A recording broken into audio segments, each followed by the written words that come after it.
अस्सलाम वालेकुम। उम्मीद है आप सब खैरियत से होंगे। तो आज का जो हमने टॉपिक पढ़ना है वो जो है एग्ज़ाम में डिफरेंट तरीके से जो है पूछा जा सकता है। लेकिन जो बुक में आपका जो नेम मेंशन है टॉपिक का वो है हमारे पास क्या? वो है हमारे पास electric field due to a dipole, ठीक है? लेकिन एग्ज़ाम में जो है ये डिफरेंट तरीके से भी पूछा जा सकता है बिकॉज़ इन तीनों तरीके से वो जिस भी तरीके से पूछे एग्ज़ामिनर उसकी जो डेरिवेशन है वो हमारे पास सेम ही रहेगी। तो दूसरा जो है वो एग्जामिनर ऐसे भी पूछ सकता है कि electric field due to a point dipole वो हमारे पास क्या होता है, या वो ऐसे भी पूछ सकता है कि electric field on the axial line of a dipole. ठीक है, वो ऐसे भी पूछ सकता है। ऐसे क्यों पूछ सकता है?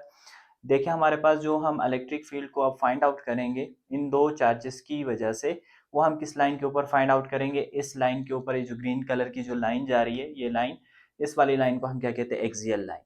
तो दूसरी बात ये है क्योंकि हम यहाँ पे जो इलेक्ट्रिक फील्ड फाइंड आउट कर रहे हो पॉइंट चार्जेस की वजह से है, तो वो एग्जामिनर जो है इस तरह की से भी अक्सर औकात जो है एग्जाम में पूछ लेते हैं। ठीक है, चलिए समझ लेते हैं कि हमने अब ये जो टॉपिक है वो क्या करना है। अच्छा, पहले पहले यहाँ पे देख लें कि यहाँ पर हमारे पास एक सिस्टम है जिसमें एक नेगेटिव चार्ज और एक पॉजिटिव चार्ज मौजूद है, जिसका मैग्नीट्यूड हमने कंसीडर किया हुआ है कि सेम है। और ये नेगेटिव और पॉजिटिव चार्ज एक सेपरेटेड बाय डिस्टेंस है, बहुत ही छोटे डिस्टेंस के ऊपर। और इस सिस्टम को हम क्या कहते हैं? Electric dipole. ठीक है, अब यहाँ पर हमने कुछ और चीज़ें मेंशन की हुई है कि यहाँ पर हमारे पास एक पॉइंट है ओ, और ये जो ओ पॉइंट है ये हमारे पास क्या कहलाता है? ये हमारे पास डाइपोल सेंटर कहलाता है।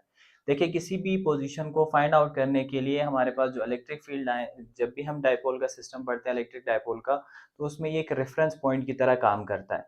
हम इसी रेफरेंस पॉइंट को लेते हुए अपनी तमाम तमाम कैलकुलेशन करते हैं। तो क्योंकि आज हमने क्या करना है, हमने इसी पॉइंट के ऊपर क्या करना है? इलेक्ट्रिक फील्ड फाइंड आउट करनी है। लेकिन उसका जो रेफरेंस पॉइंट होगा वो कौन सा होगा? Electric dipole. इसलिए हमने क्या किया हुआ है, हमने इलेक्ट्रिक डाइपोल से लेकर इस पॉइंट तक जहां हमने इलेक्ट्रिक फील्ड जो है फाइंड आउट करनी है, नेट इलेक्ट्रिक फील्ड, उसका हम लोगों ने जो है फासला क्या लिया हुआ है? वो है हमारे पास क्या है? आर। ठीक है, तो यहाँ तक बात समझ आ गई। बाकी चीजें यहाँ पर लिखी हुई हैं, इसको पढ़कर और समझ लेते हैं। ठीक है, पहली चीज, consider two opposite charges separated by small distance on the axial line. Consider two charges separated by a small distance on the axial line. ठीक है, let's consider a point C at r distance from dipole center O. The distance from negative charge to the O is d and from positive charge to the O is also d. ठीक है, अब यहाँ पर दूसरी बात क्या कर रहे हैं कि यहाँ पर हमारे पास ये है कि हमने एक पॉइंट कंसीडर किया हुआ है C, जो कि इस एक्सियल लाइन के ऊपर हमने कंसीडर किया है। और ये जो C है, ये जो पॉइंट है, यहाँ से जो डाइपोल सेंटर का जो फासला है उसको हम लोगों ने रिप्रेजेंट किया हुआ है किस चीज़ के साथ? R के साथ। दूसरी चीज़, वो एक और भी चीज़ मेंशन कर रहा है कि हमारे पास ये जो नेगेटिव चार्ज से लेकर, नेगेटिव चार्ज के सेंटर से लेकर O तक का जो फासला है वो भी हमारे पास क्या है? D, सेम फासला है। और इसके साथ-साथ हमारे पास ये यहाँ से लेकर जो पॉजिटिव चार्ज का भी जो फासला है वो भी हमारे पास क्या है? सेम D ही है। ठीक है, जो कि यहाँ पर मेंशन है। नेगेटिव से और डाइपोल सेंटर तक का फासला वो भी D है, और पॉजिटिव चार्ज से डाइपोल तक सेंटर तक का फासला वो भी हमारे पास क्या है? D है। यहाँ पर एक और भी चीज़ है कि the direction is from negative to the positive charge represents by P। यहाँ पर जो डायरेक्शन ऑफ द चार्ज है वो कुछ इस तरह, इस डायरेक्शन के अंदर हमारे पास जो डायरेक्शन आ रही है वो कुछ इस तरह है। तो इसको हम लोग रिप्रेजेंट कर देंगे किस चीज़ के साथ? P डाइपोल के साथ, कि हमारे पास जो ये डायरेक्शन है from negative to the positive है। ठीक है, साथ में अब हम यहाँ पर क्या करने वाले हैं? The electric field due to the dipole at point C comes as. अब यहाँ से जो है हमारे पास क्या होती है, असल स्टोरी स्टार्ट हो जाती है कि अगर कि हमने इन दो चार्जेस को देखा, तो इन दो चार्जेस की वजह से जो इलेक्ट्रिक फील्ड इस पॉइंट के ऊपर बनेगी वो हमारे पास क्या होगी? तो सिंपल अगर कि हम बात करें तो हमने एक चीज़ पढ़ा था electric field due to a point charge के अंदर, कि हमारे पास जो इलेक्ट्रिक फील्ड का जो फॉर्मूला था किसी पॉइंट चार्ज की वजह से किसी पॉइंट पर, तो वो हमारे पास क्या होता है? Is equal to K Q divided by R का स्क्वायर। ये हमारे पास क्या होता है? सिंपल फॉर्मूला होता है। ठीक है, लेकिन यहाँ पर पूरा का पूरा फॉर्मूला तो हमारे पास सेम ही है, लेकिन यहाँ पर क्या है? ये जो आर है ये थोड़ा सा डिफरेंट है। क्यों डिफरेंट है? यहाँ पर हम देख रहे हैं कि अगर कि हम इस पॉइंट को लें, ठीक है, इस पॉइंट को अगर कि हम ले लें, तो यहाँ नेगेटिव चार्ज इस पॉइंट से बहुत ज़्यादा फासले पर है, और यहाँ पर ये जो पॉजिटिव चार्ज है ये इस पॉइंट से कम फासले के ऊपर मौजूद है। तो मतलब ये हुआ कि ये जो डिस्टेंस आर आ रहा है ये सिंपल आर नहीं है, बल्कि इसके अंदर क्या है? कुछ चेंजेस आ रही है। तो अब हम इसी फॉर्मूले को थोड़ा सा क्या कर देंगे? मॉडिफाई कर देंगे यहाँ पर दोनों चार्जेस के लिए। पहले हम ये लिख लेते हैं कि हम क्या कर लें, जो इलेक्ट्रिक फील्ड इंटेंसिटी पॉइंट के ऊपर फाइंड आउट कर रहे हैं फॉर पॉजिटिव चार्ज, ठीक है, वो कैसे फाइंड आउट करेंगे। ई फॉर पॉजिटिव चार्ज, ये हमारे पास क्या आ जाएगी, के क्यू, ये तो हमारे पास रहेगा सेम, इसके साथ साथ हमारे पास क्या आ जाएगा, आर, ठीक है। अब देखिए मैं किस चीज़ के लिए फाइंड आउट कर रहा हूँ, इस क्यू के लिए मुझे कितना फासला चाहिए, इतना सा फासला चाहिए, ये वाला, ठीक है। तो ये वाला जो फासला आ रहा है यहाँ से लेकर यहाँ तक, ये मेरे पास क्या है, फालतू, और इसकी मुझे कोई ज़रूरत नहीं है, ये हमारे पास क्या है, डी। तो अगर ये पूरे आर से मैं इतना सा फासला ये निकाल दूं तो मेरे पास ये वाला फासला आ जाएगा। इसका मतलब ये कि मैं यहाँ पर क्या लिख सकता हूँ, आर माइनस डी और इसके ऊपर स्क्वायर, क्योंकि फॉर्मूले में यहाँ पर आ रहा है स्क्वायर, ठीक है। ये मेरे पास हो गया पॉजिटिव के लिए। अब सेम मैं यहाँ पर बना लेता हूँ अपने नेगेटिव चार्ज के लिए, ठीक है। यहाँ पर इसको मिटा देते हैं, ठीक है, क्योंकि फिर जगह कम पड़ जाएगी। सो ई नेगेटिव चार्ज के लिए जो फासला आएगा वो मेरे पास क्या आ जाएगा, के क्यू सेम रहेगा। और अब देखिए नेगेटिव चार्ज का फासला क्या है, ज़्यादा है, मतलब आर से बड़ा है। तो यहाँ देखिए ये आर का फासला यहाँ से यहाँ तक आ रहा है, मगर ये जो क्यू है ये और भी ज़्यादा फासले पर मौजूद है, और कितना दूर मौजूद है, डी तक। तो अगर मैं इस पूरे फासले को इस फासले के साथ जमा कर दूं तो मेरे पास पूरा इस चार्ज का यहाँ पर जो असर हो रहा है, इलेक्ट्रिक फील्ड बन रही है, उस पूरे का मेरे पास क्या आ जाएगा, यहाँ पे फासला आ जाएगा। इसका मतलब ये कि अगर कि मैं यहाँ पर क्या करूँ, आर प्लस डी ये कर दूं तो मेरे पास ये भी आ जाएगा, ठीक है। तो यहाँ तक उम्मीद है समझ में आ गई होगी। अब हमने क्या करना है, इस पॉइंट के ऊपर जो हमने इलेक्ट्रिक फील्ड फाइंड आउट करनी है वो असल में हमने कैसे फाइंड आउट करनी है, वो हमने नेट फील्ड फाइंड आउट करनी है, ठीक है, इस पॉइंट पर। तो यहाँ पर आप एक और चीज़ भी देखेंगे कि हमारे पास जो इलेक्ट्रिक फील्ड हमने यहाँ इस पॉइंट पर फाइंड आउट करनी है, इसको मैं यहाँ लिख देता हूँ, जो कि ई नेट इलेक्ट्रिक फील्ड हमने फाइंड आउट करनी है इस पॉइंट के ऊपर। अब यहाँ पर देखिए जो हमारे पास पॉजिटिव चार्ज होता है उसके एरोस क्या कैसे होते हैं, हमेशा आउटवर्ड डायरेक्शन में। तो यहाँ पर जो पॉइंट पे ऊपर जो एरोज होंगे फॉर द पॉजिटिव चार्ज, वो हमारे पास क्या होंगे, आउटवर्ड होंगे, ठीक है। और फॉर द जो नेगेटिव चार्ज होंगे वो हमारे पास क्या होंगे, इनवर्ड होंगे। तो यहाँ पर आ जाएगा ई नेगेटिव क्यू। ये बात समझ में आ रही है। अब यहाँ पर हमने क्या करना है, net electric field find out करनी है। अब देखिए माइनस का करने का अब देखिए यहाँ पर जो नेट इलेक्ट्रिक फील्ड है वो हम फाइंड आउट करेंगे, ठीक है। और ये नेट इलेक्ट्रिक फील्ड हम क्यों फाइंड आउट कर रहे हैं, बिकॉज इलेक्ट्रिक फील्ड दोनों चार्जेस की वजह से यहाँ पे बन रही है। और सिंपल जो वेक्टर कैलकुलेशन होता है उसी की मदद से मैं इन दोनों को क्या कर रहा हूँ, ऐड कर रहा हूँ। सो ई नेट इलेक्ट्रिक फील्ड जो हमारे पास होगी वो हमारे पास इक्वल हो जाएगी किस चीज़ के, ई और इसके साथ साथ हमारे पास ई माइनस ई, ठीक है। अब ई माइनस ई मैंने यहाँ पर क्यों लिखा है, ठीक है। अब देखिए हमेशा हम बड़ी वाली वैल्यू से छोटी वाली वैल्यू को माइनस करते हैं, और अगर यहाँ पर ये सवाल किया जाए कि यहाँ पर इस वाले की वजह से यहाँ पे इलेक्ट्रिक फील्ड ज़्यादा होगी या इस चार्ज की वजह से इलेक्ट्रिक फील्ड ज़्यादा होगी, तो उसका आंसर बहुत ही आसान है। जो भी चार्ज क्या होगा, इस पॉइंट के करीब होगा उसकी इलेक्ट्रिक फील्ड ज़्यादा होगी, और जो भी चार्ज इस पॉइंट से दूर होगा उसकी इलेक्ट्रिक फील्ड कम होगी। तो यहाँ पर हम देख रहे हैं कि यहाँ पर ये जो चार्ज है ये इस पॉइंट से क्या है, करीब, मतलब पॉजिटिव वाला चार्ज क्या है, करीब। तो यहाँ पर मैं पहले लिखूंगा ई प्लस क्यू, ठीक है। Electric field due to the positive charge, ये बड़ी वैल्यू रखता है। उससे मैं क्या करूंगा, छोटी वाली फील्ड को माइनस कर दूंगा, ठीक है। छोटी वाली क्यों, क्योंकि नेगेटिव देखिए इस पॉइंट से बहुत ज़्यादा दूर है। अगर दोनों का कंपैरिजन करें तो इसकी जो फील्ड होगी वो ज़्यादा स्ट्रॉन्ग होगी इस नेगेटिव वाले की फील्ड के कंपेरिजन में, ठीक है। तो ये बात आपको हो सकता है, ये बात जो है उम्मीद है कि समझ में आ गई होगी। अब यहाँ से आगे बस हमारी जो है कैलकुलेशन ही है। अब हमने क्या करना है कि हमने इसको फाइंड आउट करना है, ठीक है। So E is equal to E positive Q की जो हमारे पास वैल्यू है वो ये वाली है। हम यहाँ पर लिख देंगे K Q divided by R minus D, और इसका हमारे पास आ जाएगा स्क्वायर, ठीक है। इसके साथ हमारे पास आ जाएगा minus K Q divided by R plus D, इसका हमारे पास क्या आ जाएगा, स्क्वायर, ठीक है। के क्यू यहाँ पर कॉमन आ रहा है तो यहाँ पर इसको कॉमन ले लेते हैं, ठीक है। के क्यू और अंदर हमारे पास बन जाएगा 1/r माइनस डी, इसका square minus K Q divided by R plus D, और इसका हमारे पास क्या आ जाएगा, सॉरी यहाँ पर आ जाएगा 1 आर प्लस डी, इसके ऊपर क्या आ जाएगा, स्क्वायर, ठीक है। अब यहाँ पर हमने क्या करना है, सिंपल एलसीएम लेना है, इस वाली क्वांटिटी को इस यहाँ पर मल्टीप्लाई करना है, इसको यहाँ पर मल्टीप्लाई करना है और इन दोनों को आपस में मल्टीप्लाई करना है। सो ये आ जाएगा के क्यू, 1 को जब r प्लस डी स्क्वायर से मल्टीप्लाई करेंगे तो वही आ जाएगा r प्लस डी का होल का स्क्वायर, माइनस का साइन आ रहा है, इस 1 को जब इसके साथ मल्टीप्लाई करेंगे तो ये भी r माइनस डी इसका होल का स्क्वायर आ जाएगा, ठीक है। और इसके बाद हमारे पास ये दो जो होंगी ये आपस में क्या होंगी, मल्टीप्लाई हो जाएंगे। तो ये हमारे पास क्या हो जाएगा, r माइनस डी का होल का square into r plus D का होल का स्क्वायर, ठीक है। यहाँ तक बात समझ आ गई।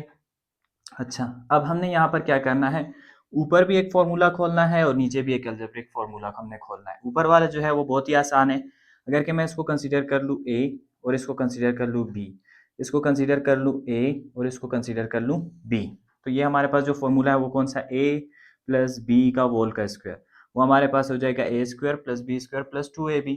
और यहाँ पर ये जो फॉर्मूला है वो क्या है, a माइनस बी का होल का स्क्वायर, सो ये हो जाएगा a square plus B square minus 2ab, ठीक है। तो यहाँ पहले ऊपर फॉर्मूला खोल लेते हैं, फिर नीचे भी बात कर लेंगे कि उसको हमने कैसे करना है, ठीक है। तो यहाँ पर ये आ जाएगा के क्यू और ऊपर जो फॉर्मूला खुल रहा है उसको मैं लिख लेता हूँ r का स्क्वायर प्लस डी का स्क्वायर प्लस 2rd, तो ये मैंने खोल दिया पहले वाले के लिए, ठीक है। माइनस का साइन आ रहा है, माइनस का साइन लगा दिया, ये हम आ जाएगा r का स्क्वायर प्लस डी का स्क्वायर माइनस 2rd, ठीक है। ये मेरे पास आ गया इसका। अब नीचे वाले पे देखिए, एक बात को समझने की कोशिश करें, बहुत ही सिंपल है। अगर कि मैं इन स्क्वायर्स को मिटा दूं, ठीक है, तो यहाँ पे एक अगर कि मैं इसको a कंसीडर कर लूँ, इसको b, इसको a और इसको b कंसीडर कर लूँ, तो यहाँ पर एक फॉर्मूला बन रहा है a माइनस बी और a प्लस बी, ये हमारे पास किस चीज़ के इक्वल होता है, a square minus B square के इक्वल होता है। तो मैं इसको ऐसे लिख सकता हूँ, r का स्क्वायर माइनस डी का स्क्वायर, ठीक है, बहुत ही सिंपल है, ये मैंने लिख दिया। अब मुझे याद है कि यहाँ पर क्या थे, स्क्वायर हमने मिटाए थे, तो ये स्क्वायर आ गया, ये भी स्क्वायर आ गया, क्योंकि दोनों पे स्क्वायर डाल दिया तो इसके भी वॉल के ऊपर क्या आ जाएगा, स्क्वायर आ जाएगा, ठीक है। ये बात समझ आ गई। तो ये हमारे पास बन गया कुछ इस तरह का पैटर्न।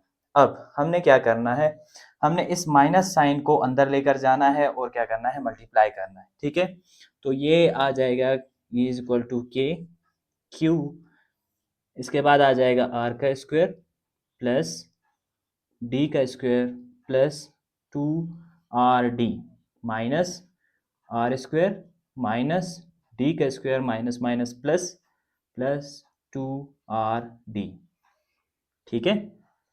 अब यहाँ पर आ जाएगा हमारे पास, अगर कि मैं यहाँ से r स्क्वायर को कॉमन ले लूँ, तो ये r स्क्वायर अगर मैं कॉमन ले लूँ तो अंदर मेरे पास क्या आ जाएगा, 1 माइनस डी का स्क्वायर डिवाइडेड बाय r का स्क्वायर, और चूंकि इस पूरे के ऊपर भी स्क्वायर आ रहा है तो इस पूरे के ऊपर भी मैंने क्या कर दिया, स्क्वायर डाल, ठीक है। यहाँ पर चूंकि r स्क्वायर यहाँ पे कॉमन नहीं था तो उसको मैंने डिवाइड कर दिया, अगर कि मैं इसको दोबारा मल्टीप्लाई कर दूँ, r स्क्वायर r से कट जाएगा, डी स्क्वायर यही वाली चीज़ दोबारा से ये आ जाएगी, ठीक है। यहाँ तक बात समझ आ गई। अच्छा, अब यहाँ पर कुछ और चीज़ें देख लें। अब अगले स्टेप पर जाने से पहले यहाँ पर कुछ कटिंग्स हो रही हैं, हम उसको काट देते हैं। तो ये r स्क्वायर प्लस और ये r स्क्वायर माइनस, ये आपस में कट गए, ये प्लस डी स्क्वायर और ये माइनस डी स्क्वायर ये आपस में कट गए, ठीक है। बच क्या गया, 2rd और 2rd, 2rd प्लस 2rd हमारे पास क्या हो जाएंगे, 4rd, ठीक है। यहाँ पर लिख लेते हैं। सो ये हमारे पास हो जाएगा के क्यू और उसके साथ हमारे पास आ जाएगा क्या चीज़, 4rd डिवाइड में क्या आ रहा है हमारे पास। अच्छा, यहाँ पर हम पहुँच गए, ठीक है। अब देखिए यहाँ पर एक आ रही है value D square divided by R का स्क्वायर।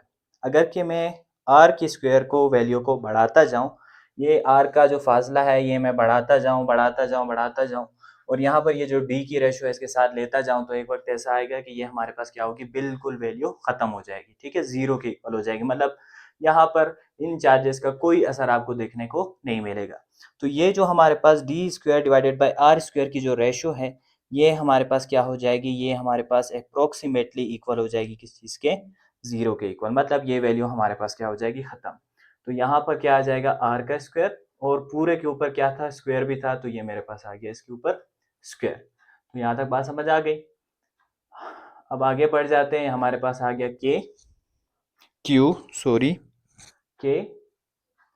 क्यू, और इसके बाद आ जाएगा 4 डी डिवाइडेड बाय आर की स्क्वायर के ऊपर स्क्वायर 4, ये आ गया। ठीक है, अब यहाँ पर क्या करते हैं, यहाँ पर देख रहे हैं एक आर ये है, एक आर ये है। ठीक है, ये वाला आर इसके साथ कट जाएगा और यहाँ पर आर की पावर क्या रह जाएगी, 3। ठीक है, सो ये के क्यू ऊपर आ जाएगा क्या चीज़, 4 डी डिवाइडेड बाय आर की पावर 3। ठीक है, ये बात समझ आ गई। अब यहाँ पर क्या करना है, अब यहाँ पर कुछ एक चीज़ को समझने की कोशिश करें कि हम यहाँ पर एक चीज़ लिख लेते हैं कि हमारे पास आ जाएगा ये के क्यू 4 डी डिवाइडेड बाय हमारे पास क्या आ रहा है, आर क्यू। अब इसकी एक पिछली जो मैंने वीडियो बनाई थी जिसको हम लोग क्या कहते हैं, इलेक्ट्रिक डायपोल मोमेंट।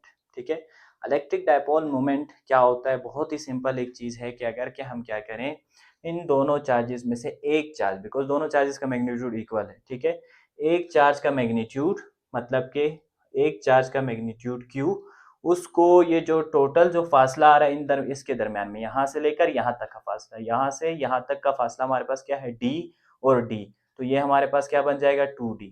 और यहाँ पर q और ये q, इन दोनों में से एक चार्ज ले ले तो ये मेरे पास क्या बन जाएगा, q2 इंटू डी। इसको हम क्या कहते हैं, डायपोल मोमेंट। सिंपल वे में दो चार्जेस में से एक चार्ज का मैग्नीट्यूड को अगर के उसके दरमियानी डिस्टेंस d के साथ मल्टीप्लाई कर दिया जाए तो हमारे पास ये जो प्रोडक्ट होता है वो डायपोल मोमेंट कहलाता है। और यही चीज़ हमें यहाँ पर भी नज़र आ रही है। अगर कि मैं देखना चाहूँ और इसको मैं थोड़ा सा अलग कर दूँ तो ये मेरे पास ये जो टर्म है वो कुछ ऐसे बन जाएगी के, या मैं इसको ऐसे लिख लेता हूँ 2k। ठीक है, 2k इंटू 2 ये हमारे पास आ जाएगा इंटू 2 q d। ठीक है, डिवाइडेड बाय r q। अब देखें इसको मैंने कैसे लिखा है, मैंने सिर्फ क्या किया है, अगर इस 2 को इस 2 से मल्टीप्लाई कर दे तो दोबारा क्या आ जाएगा, 4d, k और q, वो वैसे क्या वैसे लिखा हुआ है, सिर्फ थोड़ा सा अरेंज किया है और इस तरह से लिखा है। ऐसे क्यों लिखा है, क्योंकि आपको दिख रहा है कि वहां पर हमारे पास 2qd, ये आर 2qd या q2d एक ही बात है। ठीक है, तो इसकी जगह पर मैं क्या करूंगा, इसकी जगह पर मैं ये लिखूंगा कि ये मेरे पास क्या है, जहां पर हमारे पास 2qd ये हमारे पास इक्वल है किस चीज़ के, ये हमारे पास इक्वल है किस चीज़ के, डायपोल मोमेंट के। तो यहाँ पर मैं लिख दूंगा ये हमारे पास इक्वल है डायपोल मोमेंट के। तो ये मेरे पास आ जाएगा 2k और इसकी जगह पे मैं लिख दूंगा p divided by R Q. ठीक है, अब कुछ जगहों पर जो है यहीं पर आकर रिजल्ट खत्म हो जाता है, लेकिन हमने इसको थोड़ा सा आगे बढ़ाना है क्योंकि बुक के अंदर भी ये चीज़ मौजूद है। तो यहाँ पर हम क्या कर देंगे, इस k की वैल्यू को लिख देंगे। ठीक है, k की वैल्यू हम जानते हैं कि e हमारे पास किस चीज़ के इक्वल होता है, 2, 2 का 2 आ गया। k हमारे पास किस चीज़ के इक्वल है, 1/4 पाई एप्सिलॉन नॉट, और p अपॉन आर क्यूब वैसे का वैसे। ठीक है, ये 2 इस 2 ज़ा हो गया 4, तो यहाँ पर मेरे पास क्या आ गया, 1/2 pi epsilon naught p upon R cube. ये बात समझ आ रही है। ठीक है, अब यहाँ पर एक और बात देखें कि हम क्या करते हैं, हमारे पास एक रूल होता है कि अगर हम साइन ऑफ प्रोपोर्शनैलिटी को हटाते हैं तो हम उसकी जगह पे इक्वल और उसके साथ एक कांस्टेंट लगाते हैं। ऐसा ही है, अगर कि हम साइन ऑफ प्रोपोर्शन, अगर कि हम इक्वल और एक कांस्टेंट इस वैल्यू के अंदर दर्ज करते हैं तो हम क्या लगा सकते हैं, साइन ऑफ प्रोपोर्शनैलिटी। तो यहाँ पर मेरे पास जो कौन सी चीज़ आ रही है, कांस्टेंट वैल्यू आ रही है, वो कौन सी आ रही है, 1/2 पाई। ठीक है, और इसके साथ इक्वल भी आ रहा है। अगर इन चीज़ों को मैं क्या कर दूं, यहाँ से ख़त्म कर दूं, तो मैं इसकी जगह के ऊपर क्या लगा दूंगा, मैं इसकी जगह के ऊपर साइन ऑफ प्रोपोर्शनैलिटी लगा दूंगा। तो ये मेरे पास आ जाएगा E is directly proportional to, ये मेरे पास आ जाएगा 1/एप्सिलॉन naught P divided by R Q. ये हमारे पास क्या है, ये हमारे पास दरअसल फॉर्मूला है किस चीज़ का, ये हमारे पास फॉर्मूला है इसी टॉपिक का जो कि हमारे पास क्या है, electric field due to a dipole. अब इसके अंदर कुछ बातों को समझ लें। ठीक है, यहाँ पर जो electric field due to a dipole है वो किन किन चीज़ों पे डिपेंड करेगी, वो सारी चीज़ें हमें यहाँ पे पता चल रही है। ठीक है, पहली चीज़, electric field due to a dipole वो हमारे पास है inversely proportional to the cube of the radius. मतलब कि इस पॉइंट से लेकर जो हमारे पास जो इस पॉइंट सी पॉइंट से लेकर डाइपोल सेंटर तक का जो पॉइंट है वो उसके क्यूब के क्या है, इन्वर्सली प्रोपोर्शनल। इस फासले को हम बढ़ाते जाएंगे, डाइपोल मोमेंट के जो इफेक्ट है, जो electric field due to a dipole moment है, उसका इफेक्ट जो है वो क्या होगा, कम होता जाएगा। ठीक है, पहली बात। दूसरी बात ये कि हमारे पास E is directly proportional to किस चीज़ के इक्वल है, डायरेक्टली प्रोपोर्शनल टू है P, और P सिंपल वे में हमारे पास क्या है, 2dq, ऐसा ही है। अब ये यहाँ पर हमें क्या बता रहा है कि अगर हम क्या करें, इसका जो प्रोडक्ट है, ठीक है, डाइपोल मोमेंट का जो प्रोडक्ट है, अगर कि हम उसको बढ़ाएंगे तो उसके साथ साथ इलेक्ट्रिक फील्ड जो हमारे पास due to a point charge है वो भी हमारे पास, जो electric field due to a dipole है वो भी हमारे पास क्या होगा, बढ़ेगा। ठीक है।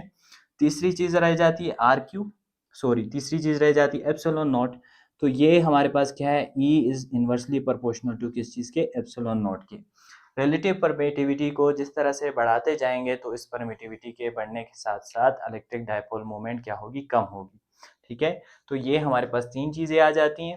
Electric field inversely proportional to है किस चीज के, क्यूब के।